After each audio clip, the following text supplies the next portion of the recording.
ইউনূস যেটা নেতৃত্বে আছেন চিফ অ্যাডভাইজার হিসেবে, তাদের সামনে সব কিছুই চ্যালেঞ্জ। মানে ওনারা অগস্টের 8 তারিখে যখন শপথ গ্রহণ করে দায়িত্ব নিলেন, তখন দেশ যেই জায়গায় ছিল, মানে আইন শৃঙ্খলা বাহিনী নেই, কোনো ধরনের অবকাঠামো কাজ করছে না, প্রত্যেকটা ইনস্টিটিউশন 15.5 বছর ধরে আওয়ামী লীগ এত খারাপভাবে নষ্ট করেছিল।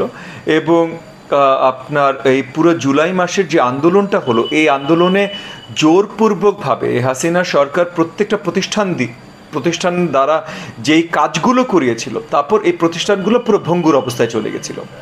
সো 8 তারিখে তারা যখন দায়িত্ব নিল, তখন মানে সব কিছু, ইভেন কি মনে করেন তারা যখন শপথ নিচ্ছে, যখন শপথের অনুষ্ঠানের জন্য আমরা বঙ্গভবন গেলাম, তখন মোটামুটি বোঝা যাচ্ছিল যে বঙ্গভবন নিজেই অর্গানাইজ না, মানে বঙ্গভবনের স্টাফও সব আছে কিনা এটা নিয়ে একটা দুশ্চিন্তা। সো পুরো দেশের সরকার, আইন শৃঙ্খলা বাহিনী নেই, আর্মি আইন শৃঙ্খলা বাহিনীর কাজ করতে চেষ্টা করছে, কিন্তু এর ভিতরে আবার আর্মিকে কোনো ম্যাজিস্ট্রেসি পাওয়ার দেওয়া হয়নি বা অন্য কিছু দেওয়া হয়নি। So everything was chaos.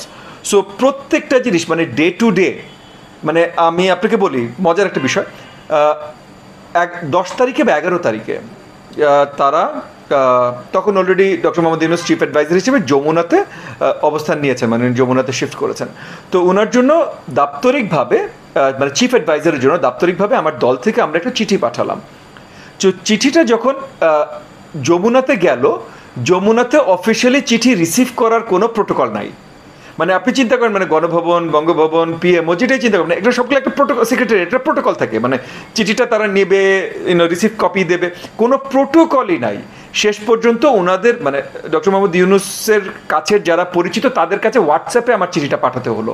So এই যে এই সিচুয়েশনগুলো, এগুলো আপনাকে পরিষ্কার করে দেয় যে কোনো ধরনের অবকাঠামো কাজ করছিল না, কোনো ধরনের ইনস্টিটিউশন কাজ করছিল না।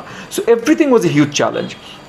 গত 2 সপ্তাহে তারা মোটামুটি অনেক কিছু করেছেন, অনেক কিছু। আমরা প্রথম দিন যেই সাজেশনগুলো দিয়েছিলাম, আমরা অত্যন্ত আনন্দিত যে সেই সাজেশনগুলো তারা সঠিকভাবে তারা এসে মূল্যায়ন করেছেন এবং সেগুলো পালন করেছেন। যেমন স্থানীয় সরকার ব্যবস্থা থেকে শুরু করে আইন প্রণয়ন সংস্থা, সব কিছু এগুলো রিলেটেড যে জুডিশিয়ারি যে চেঞ্জেসগুলো এনেছেন।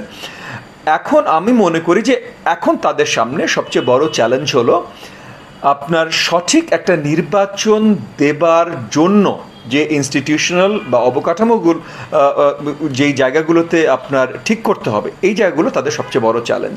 এবং এইটা আমরা 4টা জায়গায় মূলত দেখি। একটা হলো এগেন জুডিশিয়ারি, আইন শৃঙ্খলা বাহিনী, লোকাল গভর্নমেন্ট এবং নির্বাচন কমিশন। একই সাথে বলতেই পারেন, যেটা চিফ অ্যাডভাইজার মহোদয় নিজেই বলেছেন, আপনার আমাদের মিডিয়া। হ্যাঁ, তবে আমি অন্য 4টা আসলে মেইনলি দেখি, কারণ মিডিয়া যেহেতু এমনিও ইন্ডিপেন্ডেন্ট হবার কথা। সো আমাদের জুডিশিয়ারি এবং ল এনফোর্সমেন্ট এরা যদি ঠিকভাবে কাজ করে, এই মিডিয়া ইন্ডিপেন্ডেন্স আমরা দেখেছি করাপশনের জন্য নষ্ট হয়েছিল, মেইনলি করাপশনের জন্য। সো সেই করাপশনের দায়ী যারা, তাদেরকে যদি আইনের আওতায় আনা হয়, তাহলে মিডিয়া যেটা ইন্ডিপেন্ডেন্ট এমনিও থাকার কথা, এটা নিয়ে কোনো সরকারেরই কিন্তু আসলে আমার মনে হয় না মাথা ব্যথা করা উচিত। মানে সো ওটা আমি 5 নম্বর ধরবো না। এই 4টা জিনিসে, নির্বাচন কমিশন, স্থানীয় সরকার, আইন শৃঙ্খলা বাহিনী, জুডিশিয়ারি, এই 4টায় যেই ইম্পর্ট্যান্ট ইমিডিয়েট চেঞ্জেসগুলো আনা প্রয়োজন, যেটা খুব তাড়াতাড়ি ওনারা করছেন না, এমন ওনারা করছেন না, এই 4টা ওনাদের বড় চ্যালেঞ্জ। কারণ আমার মনে হয় ইন্টারিম সরকার, অভ্যন্তরীণ সরকার হিসাবে তাদের মেইন দায়িত্বটাই হলো সঠিক একটা নির্বাচন দেওয়া, এবং এই 4টা জিনিস ছাড়া তারা ভালো নির্বাচন দিতে সক্ষম হবেন না। সো এইটা মূল চ্যালেঞ্জ আমি মনে করি।